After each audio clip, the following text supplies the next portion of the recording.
Bago ang lahat, sa ngayon, kitang-kita ang problema ng Warriors.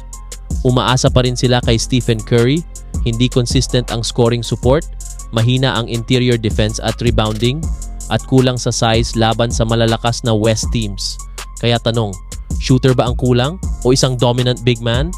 Simulan natin kay Michael Porter Jr. kung mapupunta si MPJ sa Warriors. Elite shooter, swak sa sistema ni Steve Kerr. Hindi kailangan ng bola para maging effective. Perfect fit katabi ni Curry. Pwede agad magbigay ng 18 to 22 points kada laro.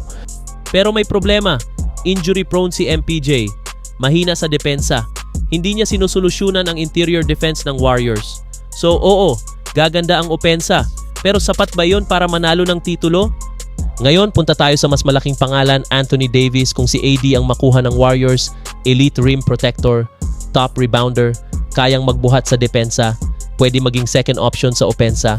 Imagine this, Curry plus Davis pick and roll, instant contender agad ang Warriors. Pero may kapalit, malaking trade package ang kailangan. Injury concerns pa rin si AD. Posibleng maubos ang young assets tulad ni Kuminga o Moody.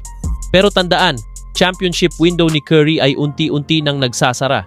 Kung opensa lang ang usapan, MPJ. Kung championship ang goal, Anthony Davis, ang Warriors.